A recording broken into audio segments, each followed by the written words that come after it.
We're gonna do a song that you never heard before. The volume. Here they come and get wicked.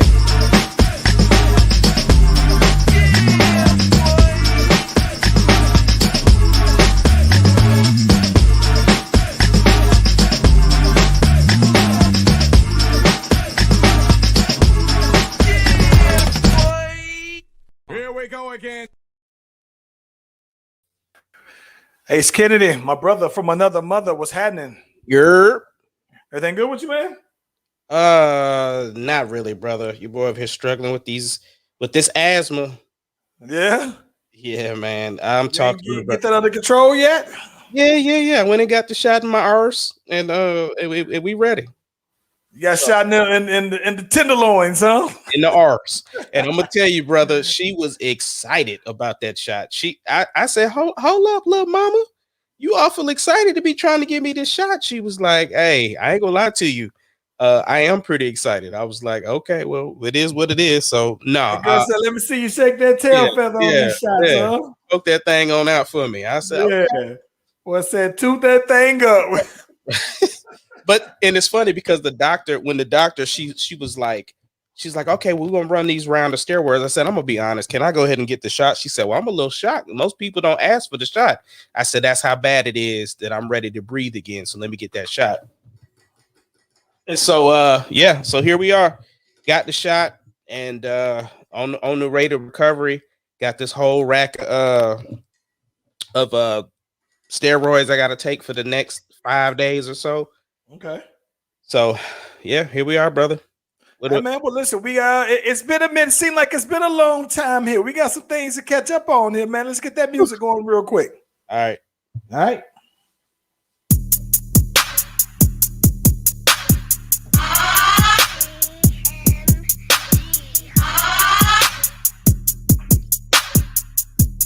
It doesn't matter what your name is. Slash Brothers Podcast, the greatest podcast of all time. The Slash Brothers Podcast, the greatest podcast of all time. If you smell.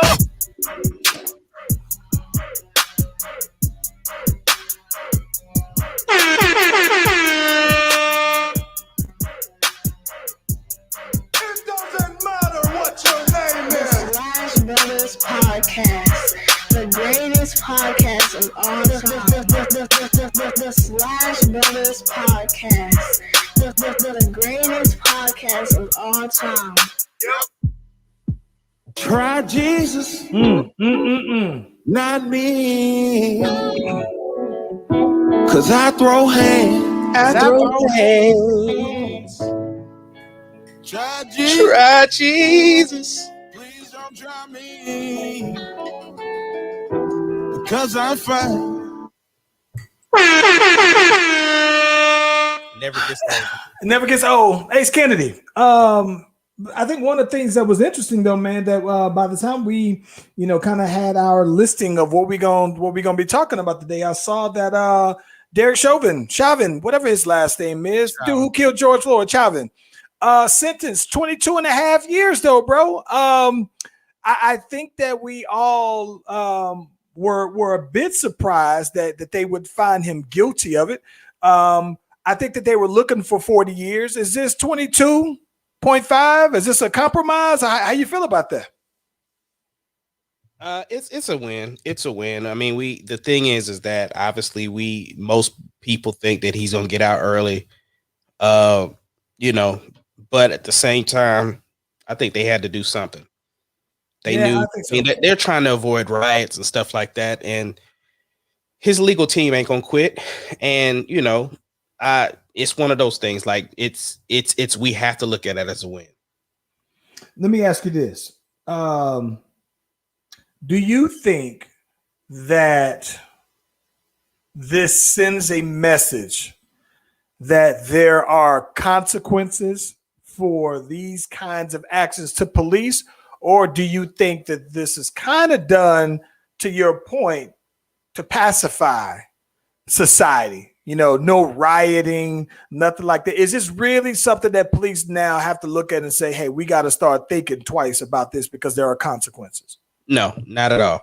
Because if that was the case, we wouldn't still be having people killing people. Because the thing is that a lot of these cops think that ain't going to happen to me, or it's not going to be recorded like that. Or like there's this, I mean, and then at the same time, there are some police that think this is the right thing to do. So until the mentality of these officers change, we're going to continue to need more accountability from the legal system in order to punish those that are legitimate acts of terror amongst black and brown people, or just people in general. Like any cop that's abusing their power or using deadly force when there's other options available, then yeah, there needs to be more examples in order for this to stick. Like there's consequences. So no, this was a pacification situation. And I don't even know if pacification is a word, but I know you understood what I was saying. I know. I get it. So what's funny, bro, is that this is one of those scenarios where I was asked by a good friend of mine who is a retired police officer. He did his dub and he wants to do a podcast, right? So, hey, you know what? I know you got a podcast and everything like that, though, man. I wouldn't mind seeing if you can kind of help me out with this podcast. At first, he was just kind of like, you know what? Now I want you to help co-host it, right? And I was like, listen, man, I'm gonna be honest with you now. You know what I'm saying? I don't know if I'm comfortable with being on the podcast with 12. I'm still one of them boys that be saying F12, you know what I'm saying? F the police, right? So what's funny about that, though, is that he said, hey, you know what, man, I want to do the podcast because I have a lot of friends of mine who are, also active or retired police. And to be quite honest, for good and bad, I don't hear very much from those, for those guys. And I was just like, he was like, so what I would want to do is be able to have a podcast where people feel like they can, express how they feel about these kind of injustices and about these court decisions and things like that, so that people can, hear from police officers the very real aspect of them, the person, the police officer, rather than the uniform, right? And so, but this is one of those things that that he would want to have on his podcast. I probably would help him set it up. I ain't trying to host it or whatnot, but I am curious though, man, because I think that from my perspective, like I think that what it does do is that it does set some type of precedent, right? So we have this history the same way how in any court system, you can always refer back to previous trials, previous, scenarios, and you can use that as going forward. So when it fits. So I think that that's something that it's something from the standpoint of, well, now we know what the minimum should be going forward. And I think that it would have police officers thinking that maybe, right, that now that a consequence has been in play, in justice for these things. And I think that it is something to me. And I don't think that it's meant just to necessarily pacify. I think that the very egregious nature of this, everybody saw this happening, right? Made it, made it bigger. Right. Let me ask you this. Yep.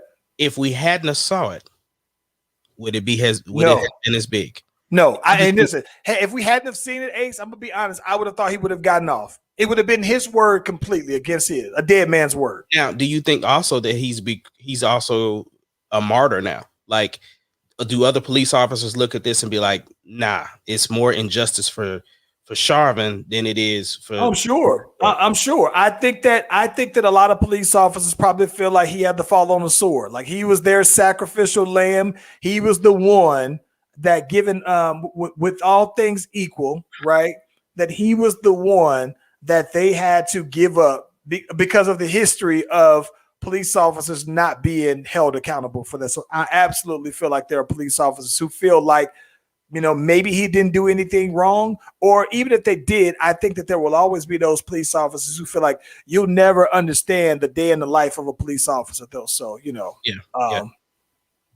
Brittany Rowe, what's happening? We've been gone out here on these streets. We had to bring it back though, man. So I I certainly appreciate the sentiment, though. I hope all is well with you. I'd love to see all the good news that I'm seeing coming from you as well, though. So we back, though. We back. Ace Kennedy, it's Friday, man. Give me the best thing you've seen all week. I guess I'm gonna have to go with the best thing that I've seen all week is my son Latarius, Smitty, to most of y'all. Y'all call him Smitty, I call him Tari. He signed with his new team, and so that was pretty dope. And I think what was really dope was the fact that right before the signing, the coaches said, "Listen, I know it's been kind of weird, but like he's been on our board." And they were like, he is definitely somebody we believe that's going to make the program better. He is wanted here. It's two black guys, and yeah, man, I'm super excited for him because he's excited. It's close to home. It's close to home, so I'll be able to watch games. And we're just waiting to get Deuce next. Deuce is up next. Okay, whole squad. Man, turn 18 tomorrow too. Snap was getting old, man. I still, it's funny though. I know that this is kind of weird because it's like, golly though, bro. I know that you and I, we go way back, but then when you start to put the kids' ages on that as well, it's like, goodness gracious, like, yeah, that's crazy. What about you? Man, so of course, seeing that Father's Day was included, right? So this was that Sunday. Father's Day was lit, bro. So this is what's cool. So it was my wife's birthday. She turned 40, right? So the research department, shout out to her real quick. I don't know if she's watching this right now, right? But and shout out to my sister Kima who set this whole thing up because we were out in Tulum, Mexico. Tulum is probably like maybe an hour and a half outside of Cancun. And so she laid it out beautifully, bro. Laid it out beautifully. I mean, she laid it out so that we had a driver every time. This driver was on standby. He was on call. He was just dedicated to us. So that was the one thing that made it real dope. But the other part was the spot that we were at, man. We had rented this Airbnb. They had the pool set up in the front yard of the joint, 3-story little mansion that we did out there, though, man. It was a dope time from start to finish. We had the chef. For 3 of the days come out there and prepare. Actually, no, the chef was there every day, but they were there for breakfast and dinner. Dope chef, dope food. You know what I'm saying? The authentic Mexican food done the right way, though, man. So that was fire, bro. Went out and still checked out some of the other restaurants and entertainment stuff that's going on out there. Posted up at the beach out there, though. That was fire. Rented a little yacht that was out there. Let me tell you what was fire about this, though, bro. So we rented the little yacht that was out there. And I'm not gonna lie, you know what I'm saying? It was interesting because we pulled out. The water was the waves were pretty heavy, right? So we didn't go that far out. So we went into this little bay, and they had the bay kind of guarded, so it wasn't too crazy. You can go out there and just kind of relax, get a little wave. That's about it, though, man. So what was crazy about it, though, bro, is that we pull into this bay amongst other people who are on their yachts as well. So they did the exact same thing. But it did kind of feel like when we pulled up, we were the only black people there, and it didn't help. I'm not gonna say it didn't help. What made it even a better scenario, bro, is we pulled up on the yacht, bumping trap music, though, bro. So we out here with the trap going live, and we lit on here, right? And so we had just had some shots of tequila before we slid on out there. So we on the boat drinking. And mind you, your boy don't drink very often, but I'm sitting here thinking I'm on vacation. These people don't know me. So I'm about to get out here and get a little slushy out here, right? So we pull up on the yacht, though, man, amongst the other people, the only black people. And then what was funny about that is that we felt like we were like the leaders of the black people, because as soon as we come through, we dropped the anchor. Then some more black people pulled up on us, you know what I'm saying? And so they got music playing from their thing. We got music playing from ours. in this little Bay Harbor area, having like a little mini yachts party though. Fire time though, bro. So we did that. And then of course on Father's Day, so I said the best thing I've seen all week was that on Father's Day, we ended up going to the cenotes. The cenotes is like, you know how back in Texas, they got the caves that you can go to. I think it's in Georgetown, if I'm not mistaken. They got the underground caves. Well, out there, they have like this underground pool, and where it's based there, it filters in from like the Gulf of Mexico, I think it is though, bro. And so they had this huge cave that we went zip lining through, man, and splashing into the cenotes. Then we went and swam in the cenotes, man, diving off in there. That was fire. And then, of course, we went on out to did the ATV ride on the trails. Goodness, first time I ever rode the ATV, though, man. It was everything I was hoping it would be. I left that thing thinking I need to go ahead and get me an ATV ASAP. Dope time. I wanted to run that back a whole nother day, though, bro. Well, look, Fun. next time you come to Oklahoma, bro, I'm gonna take you out to Justin's spot, bro. He got the ATVs and just let you ride on his land. I can do it all day long, bro. Yeah. It made me want to rethink, because I told you I'm trying to look into buying another house. And I know that typically I've lived in subdivisions. This made me want to buy land just to get me to get the ATVs, get the little mini dirt bikes or whatever. But I had a fire time though, man. So of course, you know, it's the one thing that was dope about it, man, is that it is the perfect place for stunting on the ground, bro. So you got good pictures, the scenic backgrounds, everything about it was just like a movie though, bro.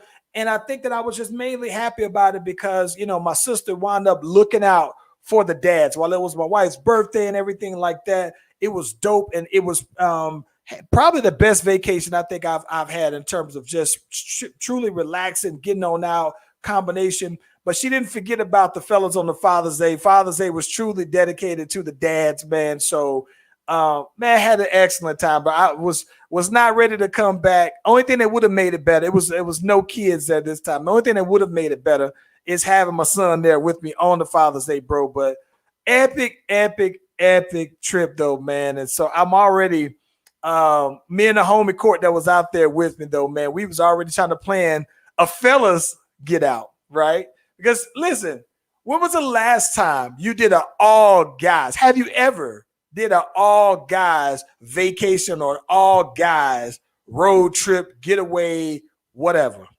Back in my meant to be days, we was in Vegas together, and okay, yeah. But then, yeah.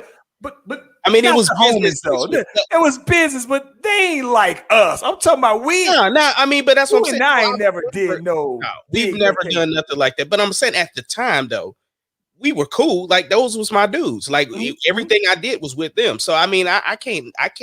Yeah. I ain't trying to just, you know. Nah, but they ain't on your status. I get what yeah. Yo, let's see before we get into our stories. I was gonna call Justin on the spot and be like, let him know that he on record now. That the next time you come on out there, he got to put you on. Gotta do it, man. Let's see if he even answer. You know, this is our insider. How much land he's sitting on anyway, bro? Hey, he can tell you. That boy got some land.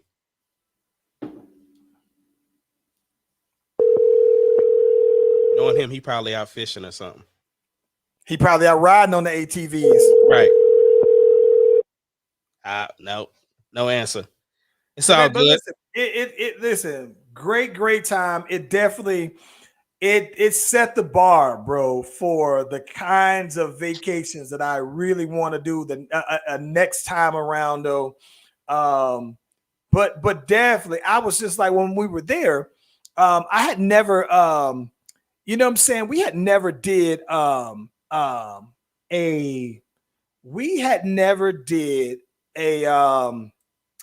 what the hell was I about to? I completely lost my train. Oh, he getting old, y'all. Oh, here we go. So when we were there, we saw like a bunch of groups of girls, right? All these women that were out there, right?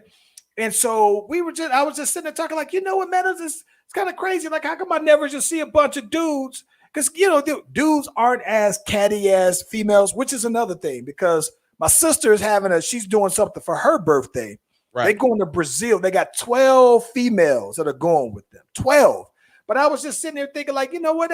I would imagine that guys would have a grand old time, though, man. And I know some guys who have golfing trips and things like that. But I've never seen a group of the homies just, yo, you working hard, man. Let's go ahead and just do a guy's thing, though, man. And so so that was where we would think, like, yo, we got to try to plan something, though, bro.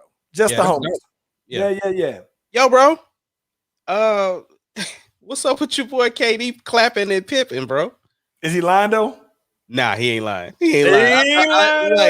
He ain't lying, bro. He is not lying. And I was like, that boy KD out here is being a sniper on the court and off the court. Let me tell you what I think is crazy, right? The thing that I'm looking at Brittany Rose says just on the vacation thing, right? She said, I got back from a girls trip and I have 5 more planned this summer.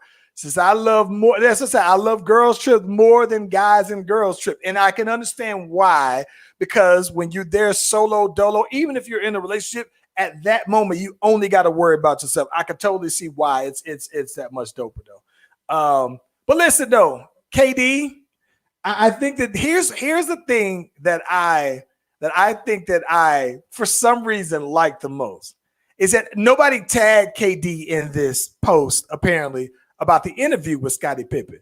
It Right. was almost like he must have heard about this and replied to somebody who posted the information about the article. So he came looking for the smoke. And oddly enough, though, man, I think that it's weird because for the same reasons why we always think about it, where we think like, yeah, KD, like you're KD, you got time for that. And he's arguing with 14-year-olds, 12-year-olds on Twitter. Well, hey, he was consistent and came looking for all that work. And I don't think that he was lying one bit on there, bro. He wasn't lying because, Pip got to understand, bro, you used to play. So you got criticisms, then folks finna bring up your past. And no, that's not the reason why he's at home, Brittany. Like, he is at home because he didn't have help because his squad was hurt. But at the same time, now I have no issue with KD clapping at Pip. Go ahead. I got a question for you. This is a whole separate subject, but about the Nets. Okay. I get added to these Facebook groups, sports-related Facebook groups. And sometimes I just look at some of the posts, though, bro, and I just be like, dog, I just feel like y'all ain't hoopers, right? So some of the things that people say, they're fans, and it's, fans is short for fanatics, right? But it drives me crazy, especially when somebody says that somebody is trash, right? When I see the word trash, it's like nails on a chalkboard to me. Anywho, somebody had a post, and this is interesting because this is segue into Nets and then also the Hawks, Bucks, right? Somebody said Trae Young right now is a more accomplished leader than Kyrie Irving has been his entire career. I don't see anything wrong with that. Well, listen, I was mad when I first saw that, right? I was mad when I saw that because I'm thinking like, damn, I like Trae. Let enjoy the now. But when I sat back and thought about it, I said, damn, you know what? Trae Young is the clear leader of the Hawks. And not just that, everybody stands behind Trae. Everybody uplifts Trae if he's down. I've never heard anybody say any bad about Trae Young, the person, the player, nothing. And not to say that people won't ever say anything, but and I thought about that though, bro. I said, you know what? Kyrie, as the leader of the Cavs, couldn't get them past the first round. I don't know if they even made the playoffs, right? Kyrie as the leader of the Celtics, they look like trash with Kyrie as their 1A, right? As their lead guy, having already went to the conference final the year before. So then I'm just sitting here thinking like, well, maybe there's something to that though, right? Maybe the same way how I was telling you that Paul George, who we'll get into, is a 1B guy.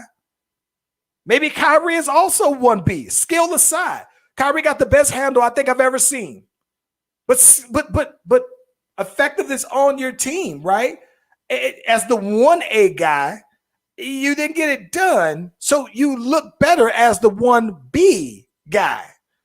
So not to say he's not a star, but when I talk about there's levels, So right? you basically calling him a Paul George? He's a Paul George to me, and I never thought about that because he's an all-time great ball handler, best handles I've ever seen.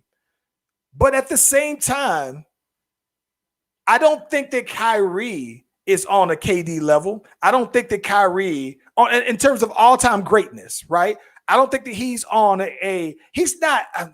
It could be arguable. James Harden, he got the ring. Kyrie got the ring, but he's not on level all-time great. He's not LeBron. He's not Kawhi. I'm talking about on all-time great superstars. So from that, I never thought about that. And I was thinking about that more and more this week when I saw that post. I said, damn, not that I've overrated Kyrie, but maybe I just should have been putting Kyrie in the same boat as Paul George this whole entire time. Well, I mean, even when he went to the Celtics, that broke them up. It broke them up. And they look bad. They look bad with Kyrie out there. Yeah, and then with Kyrie at the Nets by itself, they didn't go anywhere. Well, here's the thing. I think that it was smart for them. That the Celtics traded Kemba, right? What I think that they need is to not have a scoring point guard as their point guard, right? So before, they had Kemba, before they had Kyrie, I think they had Jason, and they had the boy Terry Rozier. Rozier, but I don't think Isaiah Thomas. Right, but and Isaiah. So I think that one of the things. Well, Isaiah Thomas is a scoring point guard, but I'm talking about that year though that they got to the conference finals with Jason Tatum and Jaylen Brown and right? Rozier. But I didn't think that Isaiah Thomas was on that. No. Isaiah Thomas was before. That was the year before. Right. I think though with those two guys on the team, I think that you don't need a scoring point guard because to me that takes away from their shots and their effectiveness, though, man. But I think that it's just interesting, though, man, because you think this is Kyrie, he's an all-time great, but then it's just like, all right, bro, yeah, you got these great handles and you got these great finishes, but in the grand scheme of all-time greats, bro, like. I think I got Kyrie on the low end of the all-time great scale. Like, I don't think that Kyrie is even top 50 now that I think about it, bro. Top 50 all-time? I don't know where he sits on my list. I mean, it's hard because, of course, Russell is very high on my list. So, yeah. And I even think Russell is a better leader. So Kyrie has the ring, but I still think Russ is a greater star than Kyrie. And I know a lot of people would disagree with me with that. I could say this. I'm inclined to believe that more people will follow Russell, even to the bitter end, right? I think that people would literally follow Russell Westbrook if he's jumping off a cliff. Other people will go right behind him because they believe it. And Brittany, I think that is interesting. That is an interesting question that, without Kyrie, LeBron lost to the Warriors. He's a good rival. I think that but it's still right. I think the difference is that Kyrie and LeBron winning it is different because when you're the 1B guy, right, the other team doesn't necessarily have to scheme a double team on you like they do for a 1A guy, right? So I think that when Kyrie really did his thing with LeBron, it was because he was allowed to just be the second option. And sometimes the second option means you're the first option, but you still have to worry about that 1A, right? I think that that's where I am concerned for Paul George, right? Because Paul George, he's putting up decent numbers in the playoffs, even though it doesn't appear to be the most efficient way to do it. He's still effective. But I just wonder when there's going to come a time that I think that Paul George is going to have to score, do a Kevin Durant night, right? Where he's going to have to score 30-something points off of taking 20 shots, right? And and that's going to require him to do that to win a pivotal game. And I just wonder if he's going to do it. Well, not to say he's not capable of it. He did close out the who was it that he played last? He did close out the Jazz. Oh, the Jazz. Yeah, he closed them out without Kawhi. So I will give him that. And then of course, he missed the 2 free throws. I don't really hold that over his head. Brittany Rowe, you are absolutely right. Then and according to that, the Charles Venus theory of basketball, AD is very much like Kyrie. I don't think 100%. That AD is not a 1A to me. No, he was too inconsistent to be a 1. He's too inconsistent to be a 1A. And I think that to me, he showed me as well that to me, you concede on the all-time list when you leave to join somebody else's team and you're not the number 1 option on that team, right? It's different to me. Like when especially when you leave on your own doing though, right? Like LeBron going to Miami. Yeah, he went to Miami, but to me, he was clearly the 1A on that team. Just like Russ at Washington. Russ came there and became and it's weird because Bradley Beal still put up his numbers, but when I watched the game, I still felt like it was Russ's team though. 100%. When they showed the previews of the games and they put the pictures of the star guys, it was Russell's face. It wasn't Bradley Beal's face anymore. Mm-hmm. So yeah, but you think about it, Bradley Beal was the 1B when John Wall was there. Yeah. So yeah, he just basically brought in another Batman. And here's my point. My point with that notion, right, is that Bradley Beal is another superstar player, but he's not 1A superstar. And so he's a guy that you add to your team, right? But he's not the guy that leads your team. He might lead you in scoring because, hell, he averaged 30 points a game, and he averaged 30 last year. But to me, Russ was clearly the leader of that team, though. So I don't know, man. Put them on his back, bro. And but there's a thing about 1Bs, and I guess I never thought about Kyrie that way until I saw that post. And I was like, you know what? Kyrie has the 1A that not so great, and Trae Young is just in year 3, and so he's leading his team to the playoffs. And not when I say leading, his guys are behind him 100%. So I almost was there. I was mad for a second because I'm loving what I'm seeing from Trae Young, though, bro. But I think that I was almost like, let the man live, though, bro. Easily, that's Dame, Britt. Dame is very easy. Yeah, that's not even. Dame, it's not even close because CJ don't even average 20 points. I think he averages like 19. And he has fallen off over the last 3 years. I think so too, man. To be quite honest with you, CJ, when he got his contract, I mean, he's just been kind of average to me. Like he'll have his moments, right? But he hella average to me though, bro. Yeah. Yo, man. We haven't talked about this, and I know it's kind of dead in the news cycle, but I want to. Well, it's not. I can't say it's dead in the news cycle because they still talking about it. What's up with Ben Simmons, bruh? Ben Simmons is tough. Listen. So the thing that's frustrating to me, right, is that I think that Ben Simmons. This is what I think. I unfortunately think that if you keep Ben Simmons, what would make sense for Philly to do, right, is to go and get your boy, Kyle Lowry. Bro, you stole my stuff. That was exactly what I was going to say. I don't like Thickums, but I was going to say it's going to be the best interest for both teams for them to get Kyle Lowry and for Ben Simmons to go to the Raptors, bro. Yes, and here's 100%. Why. I think that if you bring Kyle Lowry in, so your lineup, Kyle Lowry, Tobias Harris, Joel Embiid, Ben Simmons, and hell, not Ben Simmons, not Ben Simmons. No. Listen. Here's where I'm going with this lineup. To me, right, you have Kyle Lowry, Joel Embiid, Tobias Harris. Keep Ben Simmons at the power forward, right? So play him at power forward, and he can be a playmaking power forward or whatever. But don't put Ben Simmons in a position where he's standing around the outside unless it's by design. And when I say by design, you're saying that he's lining up and guarding another power forward, and that power forward now has to follow Ben Simmons to the three-point line, which would, in theory, open up the lane for somebody like Kyle Lowry or for Joel Embiid to do work. But I think that to me, what would work, because Ben Simmons can guard all 5 positions, like they say, then line him up as a true point forward, but have another true point guard out there. Because it doesn't make people say trade him.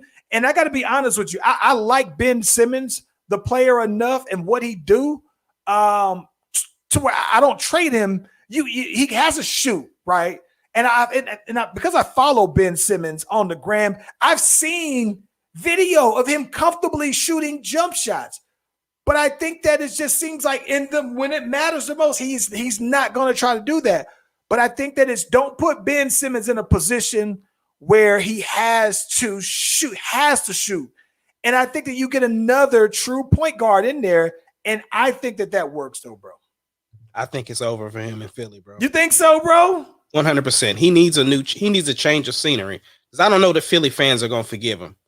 He would have to literally ball out next. Like if they kept him for some reason, he would just have to just ball out. Like listen, he's all NBA. But some people just need to change the scenery. You look at Markelle Fultz, right? Fultz went to Orlando and balled out.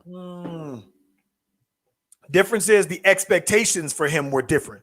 He went there as an injured back-to-back #1 overall draft pick, so he didn't have the expectations. Here's what I think does look crazy, right? It does make them look a little crazier that they were unwilling to trade him to get James Harden there, right? It does make them look crazy, almost like how it makes the Lakers look crazy that they kept Kuzma and let BI go, right? Like that makes them look crazy. That is the same kind of crazy to me. So, or does it make the Lakers look crazy that they didn't get Thickums?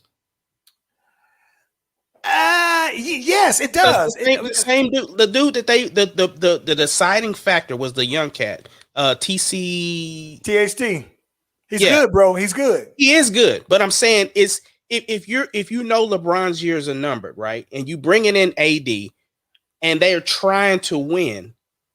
I knew money would have been messed up, but I'm just saying, like, do they look silly because they didn't even play him that much in the playoffs? Well, I think that they did, bro. I think the problem is that they were down so early on that he played mop-up minutes.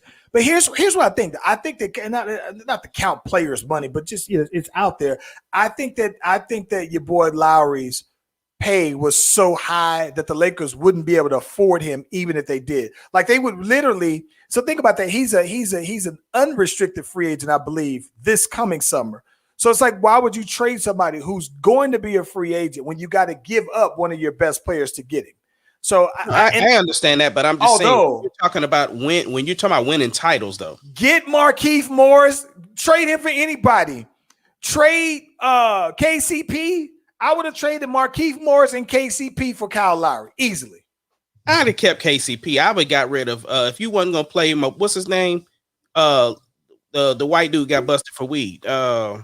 Caruso. I like Caruso. I like Caruso too, but they ain't really use him. I think that when you didn't get Rondo, a playoff veteran, I think that's why you get Kyle Lowry, somebody who could. Because it feels weird. But the Lakers look like they were missing Rondo. Yeah, and Rondo ain't doing nothing with the Clippers. No. And here's the thing, though, bro. But I do think that Ben Simmons, man, is Ben Simmons is still a top 20, top 25 player in the league. I think that the problem is, though, bro, is that like I can't imagine, bro, that you've been playing basketball 10 years at least. Let's say hypothetically you started playing ball at 15 years old, and somebody recognized earlier on, like, this dude has NBA level talent. Why the hell ain't nobody taught this boy how to shoot a jump shot yet? Right. And it's weird too, man, because it's all at this point, it's very much mental, almost like Giannis going to the line, right? Giannis was confident and when he played against the Hawks and knocked down free throws here, but you can tell in them game 5s and 6 when it was clutch that Giannis was not trying to see that free throw line. And Ben Simmons gets to the line like he is completely shook, though, bro. But I don't trade him though. I think that you gotta work with him on his shot though, bro. I still like Ben Simmons and what he has to offer enough to say that it outweighs him not being able to shoot at the moment. That's player development to me. But there's no reason why a player should be 6 years into the league and still not know how to shoot at all. Did you see the new report that Stephen A put out there? No. So basically, he's saying that he got a source that's in Philly that said the boy is lazy, he doesn't like to work out, and he's surrounded by family and they baby him. That's not. See, I don't know about that. Like I said, I follow Ben Simmons enough to know that I follow his workout routine in the summertime. So that's how I don't know about that. I don't know. But listen, again, Stephen A. Smith loses me a lot because sometimes he says stuff just for shock value. I tried to tell you. Stephen A. is falling off. You brought that up to me. You brought that up a little while. And the more and more I see him, like this is the thing that he said that almost pissed me off, bro. Like it pissed me off so bad when he said Devin Booker is the next Kobe. And then you go out here and just this series, you got Patrick Beverly all up in you like that, bro. Stop playing, bro. And so when you say it seems like he is so much of a prisoner of the moment, though, man, that it low key pisses me off, though, man. Yeah. So that's exactly what I'm talking about. Why can't Devin Booker be the next Devin Booker? Just be the next Devin Booker. He's not the next Kobe. He has one big night, and like you said, prisoner of the moment. Oh, he's the next Kobe. Yeah, the same way. Donovan Mitchell is the best Utah Jazz player of all time. Forget John Stockton and call him. Stop playing, bro. So it doesn't surprise me. I mean, people said the same thing about Joel Embiid, though, man. So if Joel Embiid if that rumor was about Joel Embiid, now it's about Ben Simmons. Does that say more about the Phillies organization, baby? That's in the what I was players? gonna ask you. Is it Doc's fault or is it Ben Simmons' fault? It's not Doc's fault. Doc inherited it. Ooh, speaking of Doc, did you see Josh Smith going in on Doc Rivers? What happened? Oh my gosh. So I had to do a little bit of digging on this one though, bro, because I forgot that, at one point Josh Smith played for Doc Rivers at the Clippers, but it was because they traded him from Houston to the Clippers. And then somehow that same season, just a couple of months later, they traded him back to Houston. But I think though, right, that Josh Smith was clowning, saying, Doc, I've been trying to tell y'all about Doc Rivers. He don't make in-game changes. He don't make in-game adjustments. I've been trying to tell y'all that Doc Rivers was overrated. He was going in on it. And then actually says, I see why your wife was almost ready to leave you because you don't know how to adapt. I was like, yo.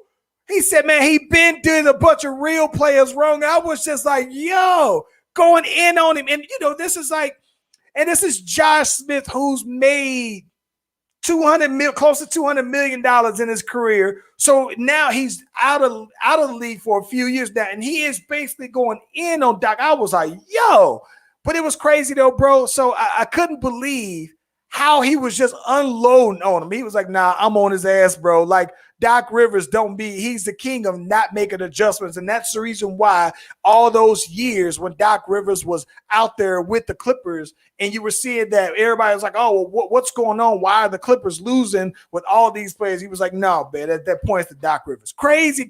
He was going in on that boy Doc Rivers. Bro. But it doesn't look great because the Clippers have been winning these series coming down from 2-0, and last year they crumbled, and then Philly crumbled because of Ty Lue, who makes the adjustments, who changes up his who changes up his line. He has him. There were some games where he hadn't even played Rondo, right? There are some games where he didn't play Patrick Beverly. There's times where he played Terrence Mann and played Terrence Mann a whole lot, where he's getting a lot of minutes. There's games where he didn't play Big Zubac out there, and he mixes things up. And I guess the knock on Doc Rivers is that he goes with what he goes with, though, bro. So I thought that was crazy, though, man.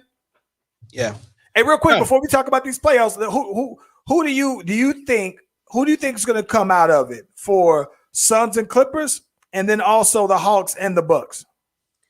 I honestly think the Suns are going to win it. I think that Kawhi is the deciding factor here. While I do believe in Paul George, I think he can get it done. I just think that It depends, right? Because I think Chris Paul may have disturbed the flow. Cameron Payne was huge for them. And the fact that he's hurt now, that changes a lot. And Devin Booker being not 100%, it changes a lot. So if they can figure it out, I think the Suns will win. I honestly think that the Bucks are gonna win it, even though for me, I want it to be the Suns and the Hawks. Listen, this is gonna sound. I don't want to sound like I'm a homer just yet. But if the Hawks play the way that they're playing now, right?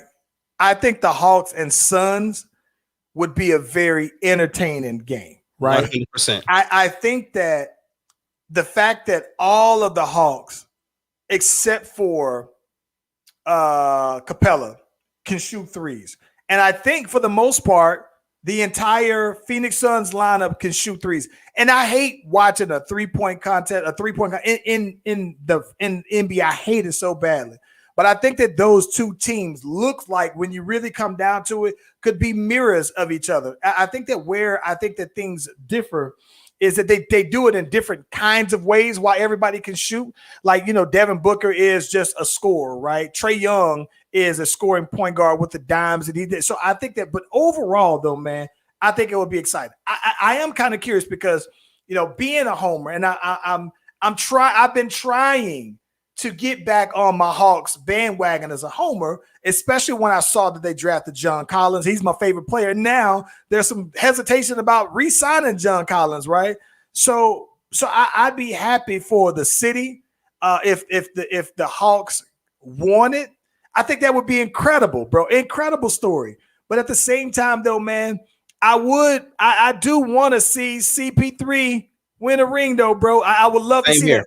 And at the same time, though, I'm going to be honest, I would also want to see Giannis win a ring. Oddly enough, it's weird because I guess the only team that I don't care if they win is the Clippers, but not just necessarily because of Paul George.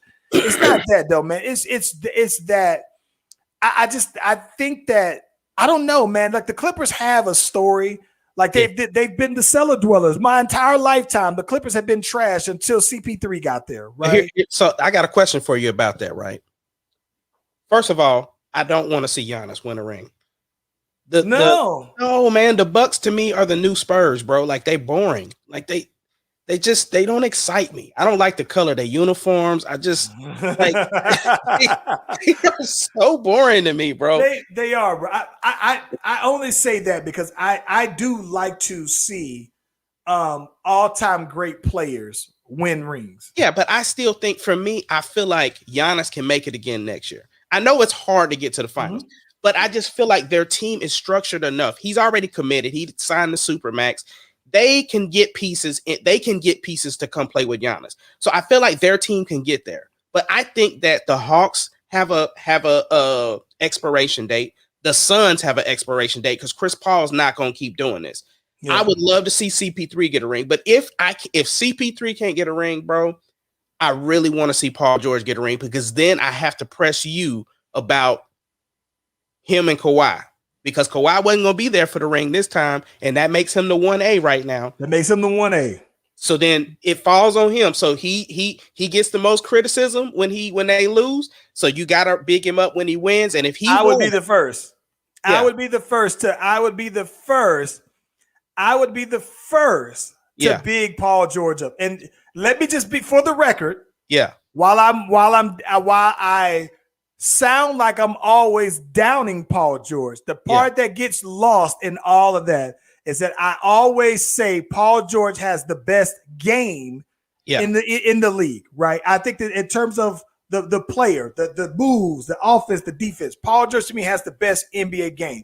With that being said, though, bro, I don't particularly care. It's weird, man, because like I said, I would want to see what I'm hoping happens. The reason why I don't want to see the Clippers necessarily win, right, is that I think that I'm hating the idea of teams having to put together super teams to win it, right?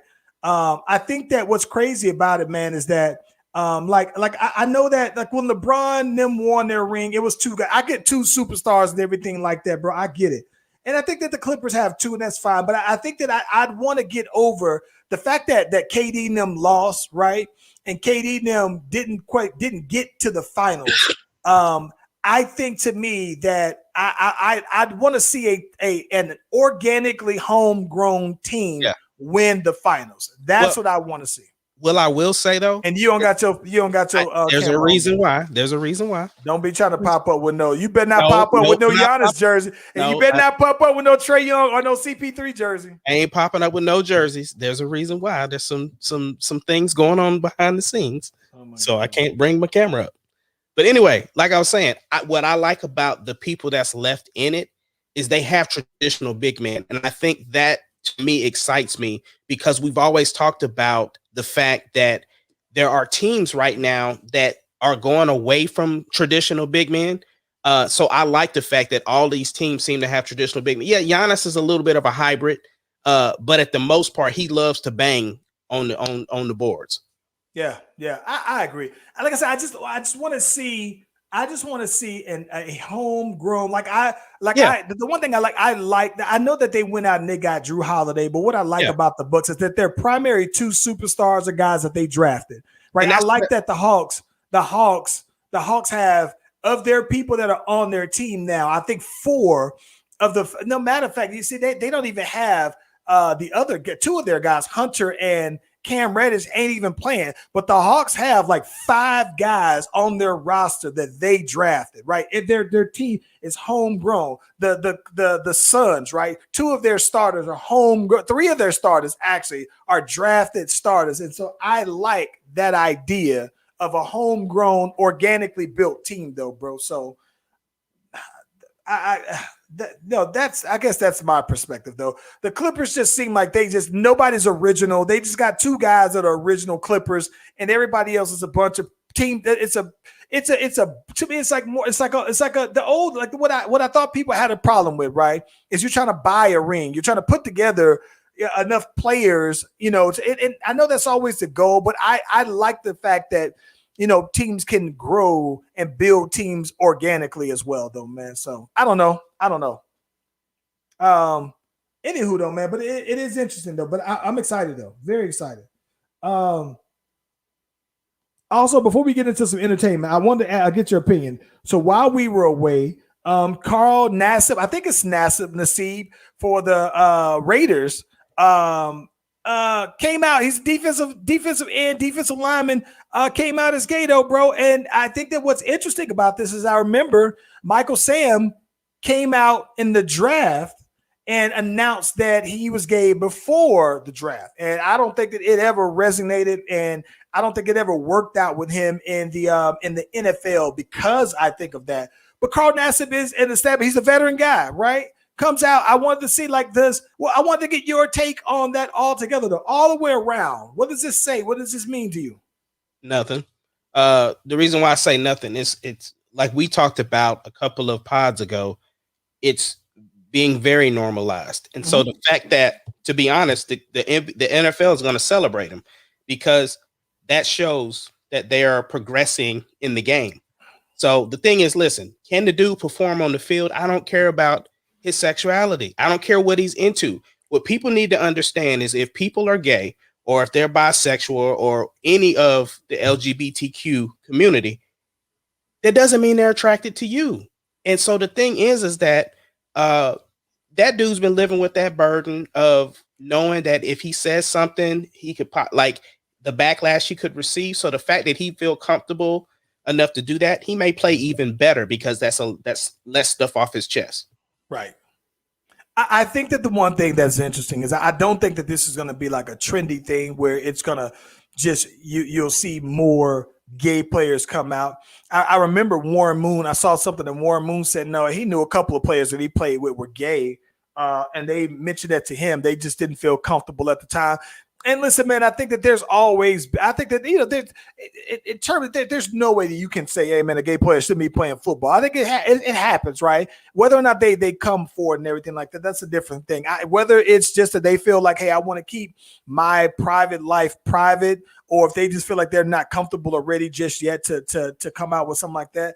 I think that is what it is. I think that what is interesting though about this though is that this is a veteran player, right? He isn't like a Michael Sam. When Michael Sam came out, before the draft, and it was just a real, maybe at the time, you know what I'm saying, kind of a taboo thing at that. It had never been, done right then and there. So it was almost like maybe that was stealing the stage.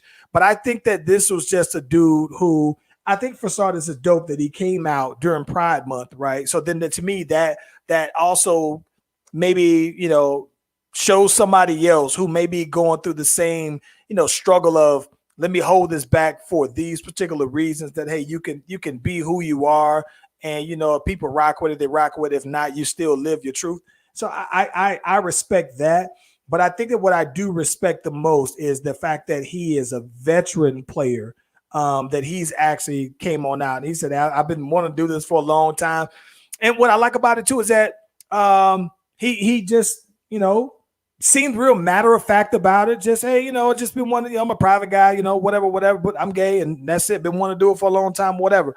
Shouts out to that though, man. Like, listen, bro, I think that's a big, I don't want to dismiss it like it's a small thing. It's a big thing that shouldn't be a big thing. That's what it is to me.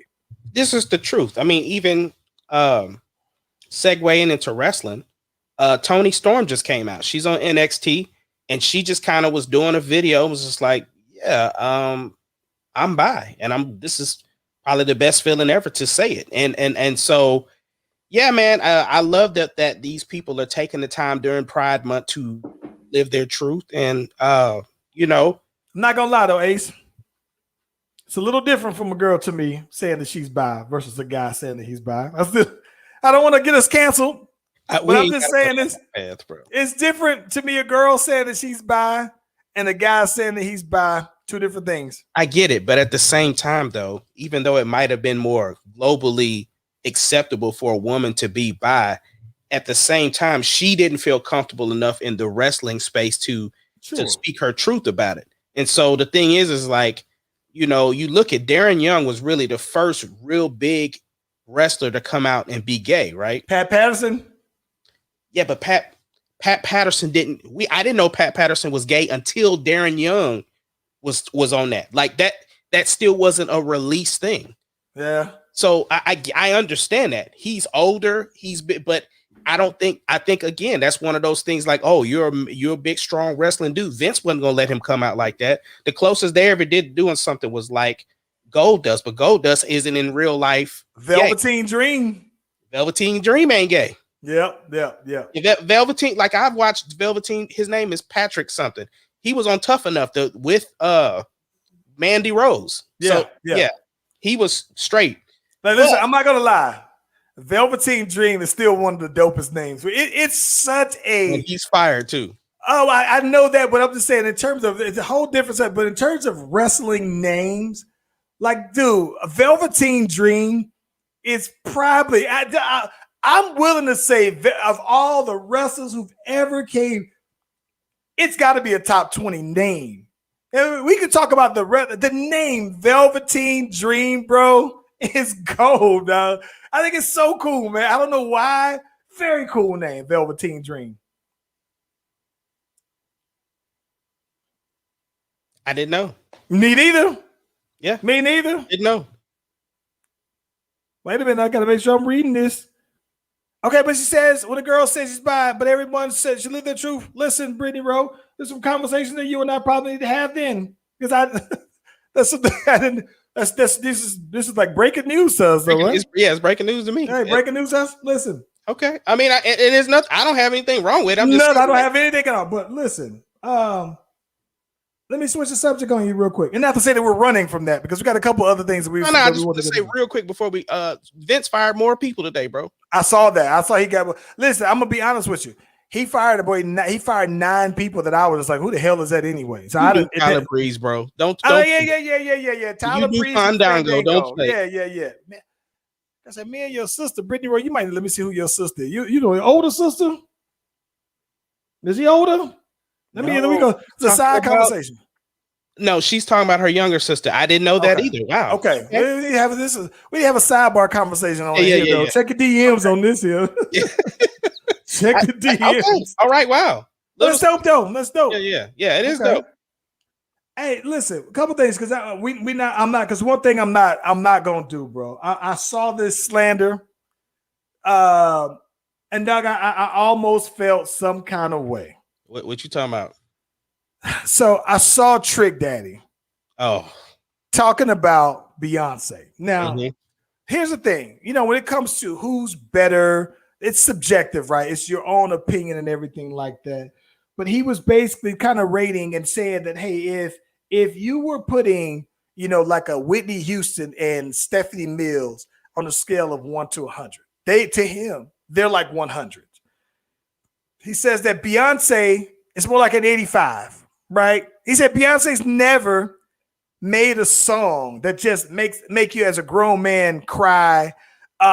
Just never felt like Beyonce made music that was heartfelt enough like those other people do. But he was just like, she can't really sing. Ace Kennedy, my blood was boiling as the security guard for the Beehive.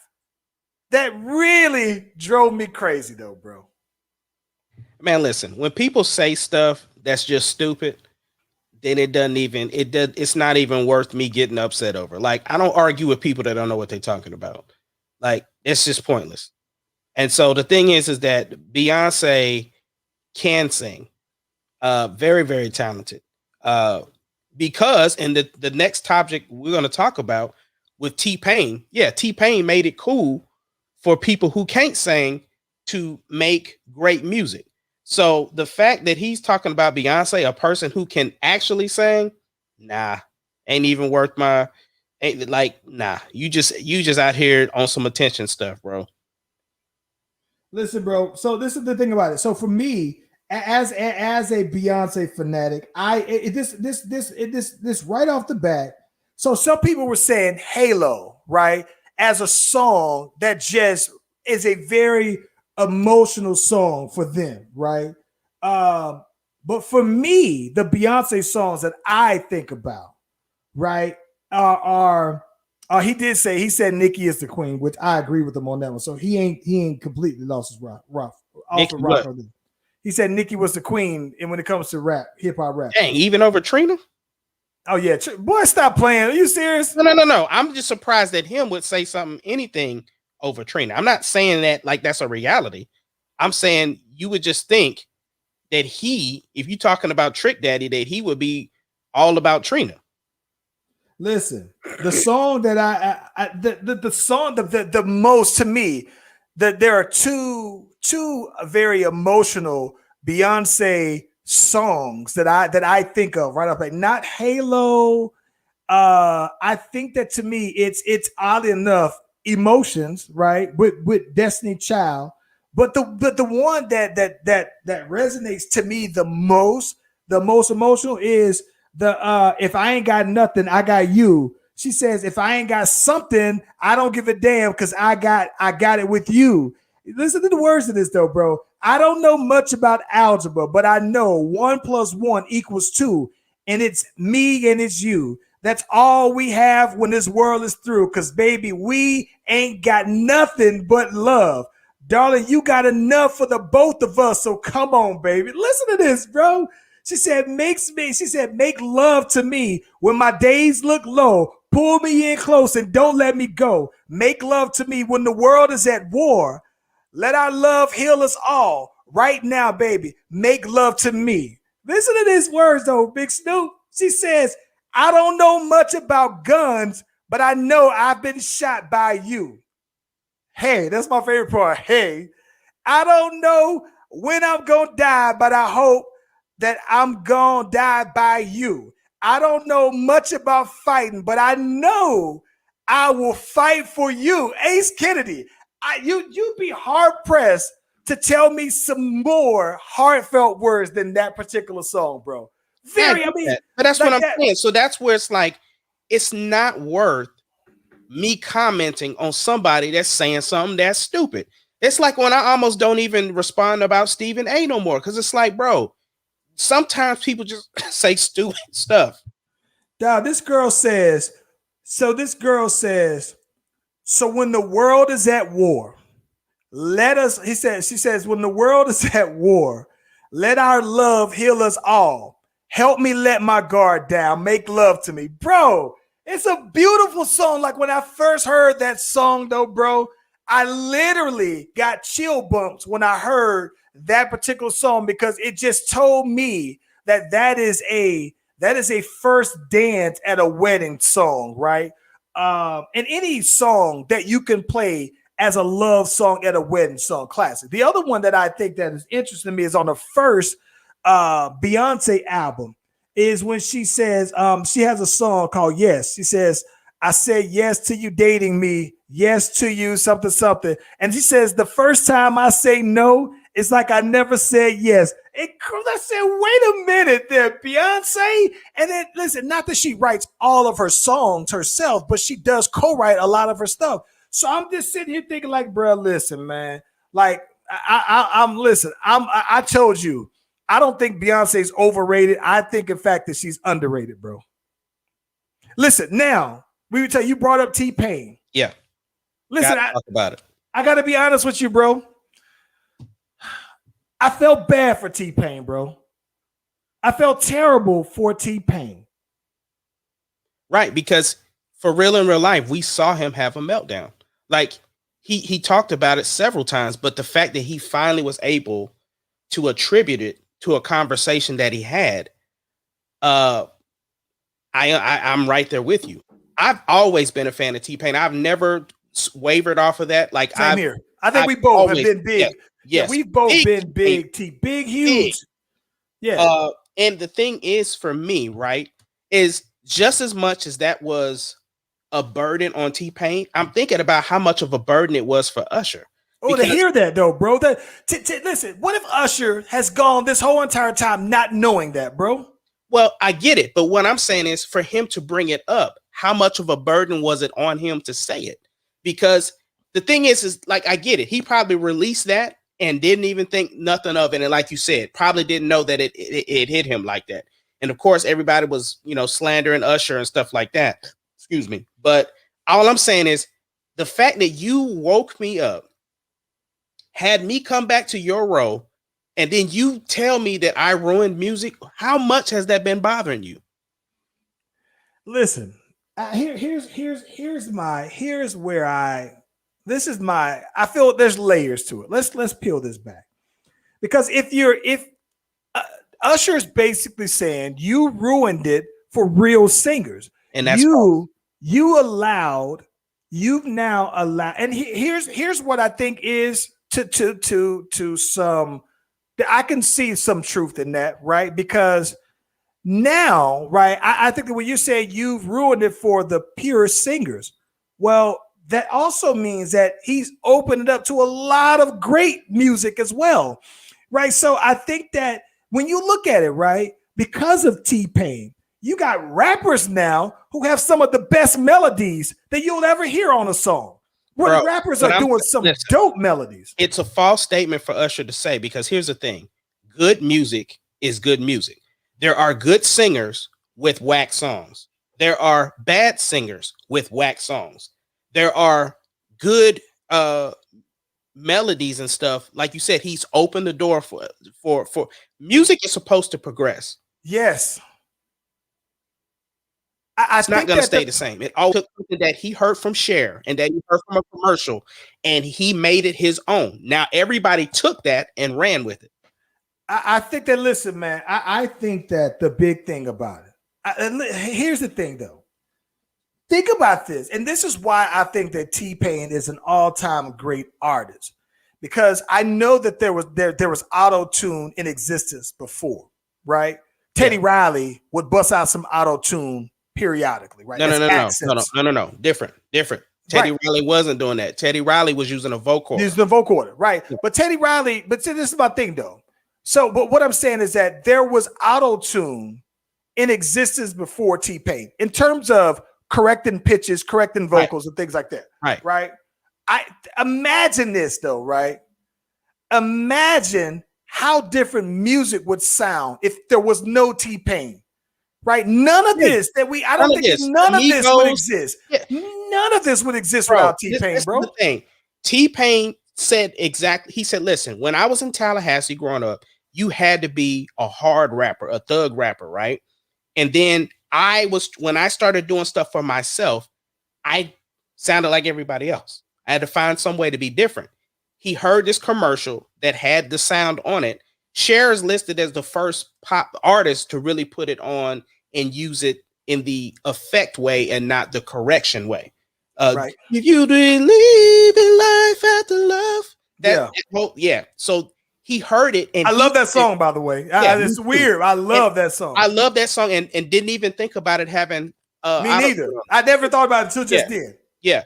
But T-Pain spent hours and hours and days and months searching for that sound to be different. And then he ran across it. And again, music is not what it is without T-Pain. Not at all, bro.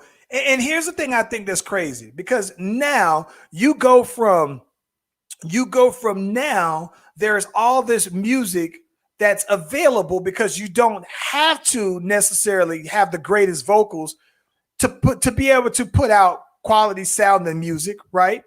Then now the cost of the accessibility to make music has gone down, right? As well, right around the same time, right? This T-Pain sound came into effect. Music became more digital as well. So everything now just worked out at the time that it could. When you went from moving from CDs to streaming to studios that were $50,000, $100,000 studios, to being able to do the T-Pain sound right in the comforts of your own home.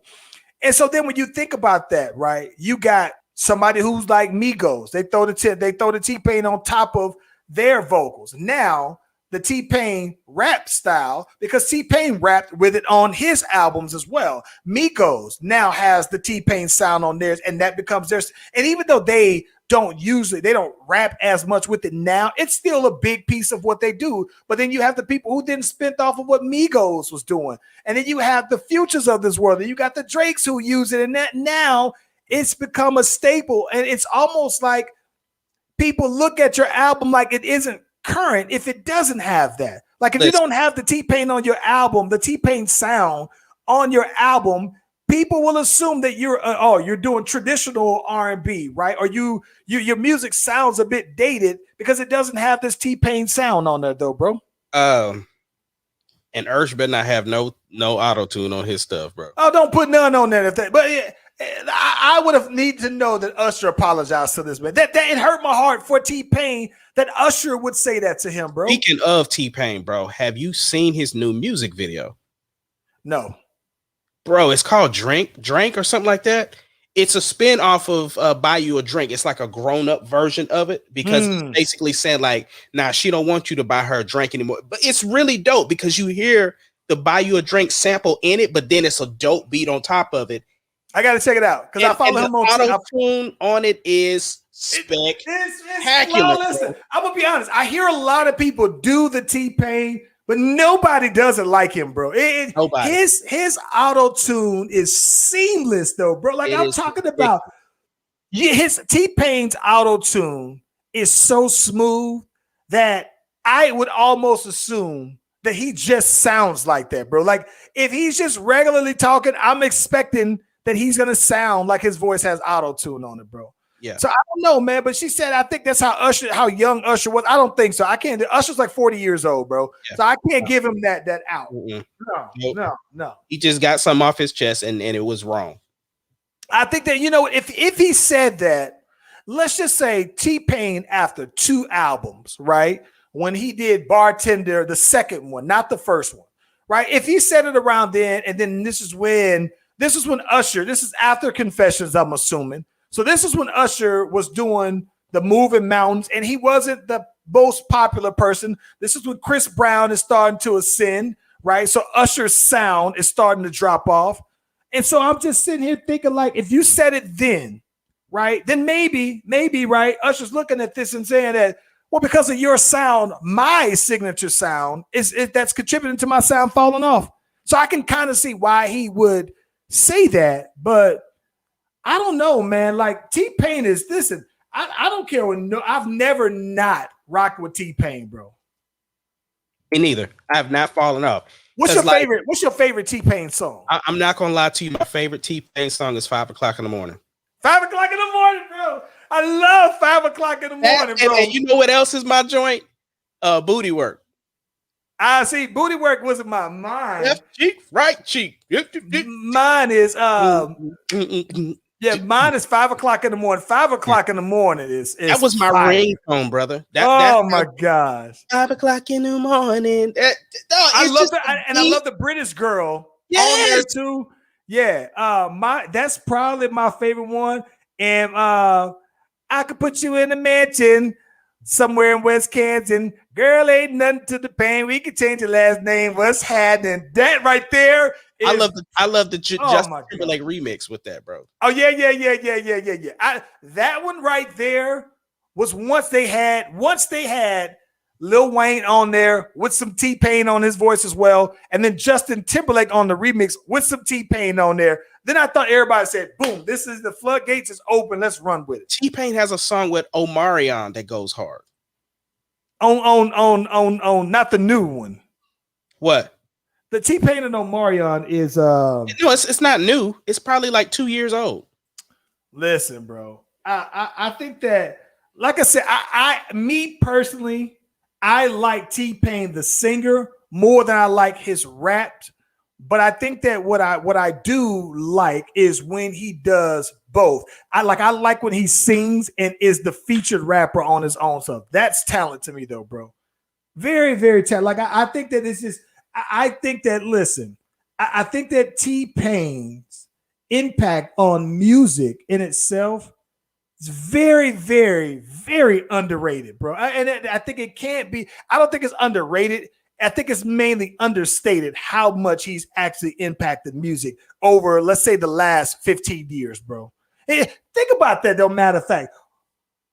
Who would you think? Who's had a bigger impact on music on the last 15 years than T-Pain, bro? I don't know, because what I'm saying is when you Timberland. I don't know.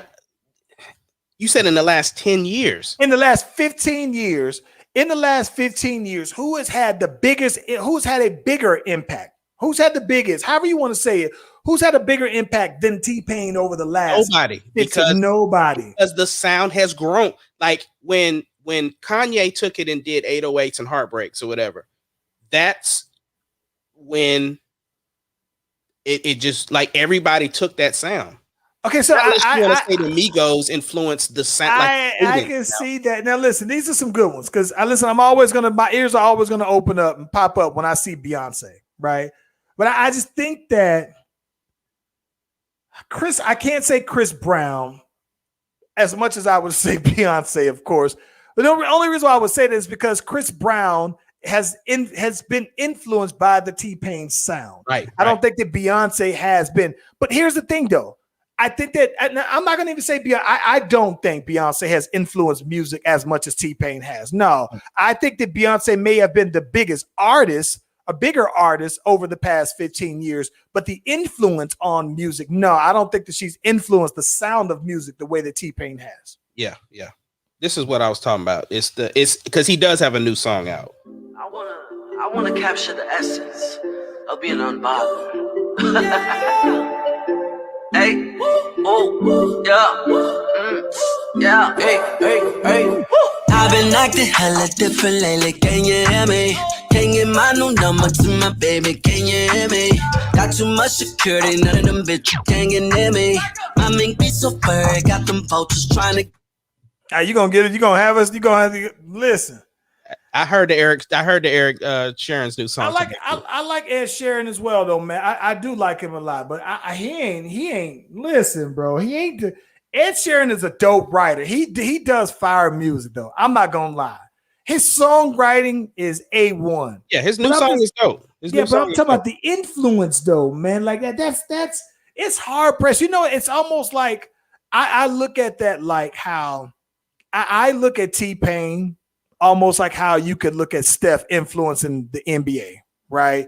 Before everybody was a 3-point shooter, but it wasn't emphasized like that. And then Steph came through and turned it up. And then not just that though, you got to guard Steph now at half court, right? Because he'll let it fly from further back. Just completely revolutionized basketball. It existed before he got there, right? 3-point shooting existed before he got there, but not in that capacity. So I think that T-Pain, the influence of it though, man, how much? No, bro, like stop playing. Get that man. That boy deserves more flowers than what he get, man. I'd work with T-Pain 3 days out the week, bro. Listen, easily. T-Pain might be able to get me to sound good on auto-tune. Yeah, because you right now we struggling. No, that song, that verse I wrote for you, that auto-tune came through for the boy though. It came through. I like I said, it sounds good. I listened to it. Listen, you almost had me fooled. I listened to it, and I thought I was capping at first, but I listened to it. I said, nah, this was probably the best auto-tune that I've sounded, man. So yeah. Oh, we gotta listen. We got to get into Britney Spears because this is the funny thing about it. I want to get into that one on Tuesday because this is the funny thing about it. I wanted to talk about that one, but I haven't gotten into it enough. But I knew that my mom was talking to me about it. So I was like, yo, I need to talk about it. And my mama was telling me that we need to talk about Britney Spears and her dad. She told me, I'm on Team Britney, free Britney Spears. And I was like, yo, I know that there's a conservatorship that's going on, but I don't know enough yet. But I want to do a little bit of research, and we can circle back on Tuesday on that. Yeah, let's circle back. Look, Brittany, man, bro, you need to jump on Tuesday, by the way. Yeah, man. Yeah, you need to get on, and also you need to send me your shirt size too, Brittany. Hey, man, we need to get out of here. Love y'all. Thank y'all for hanging out with us on this Friday. Enjoy your weekend. We the Slash Brothers, and we outro. Peace out.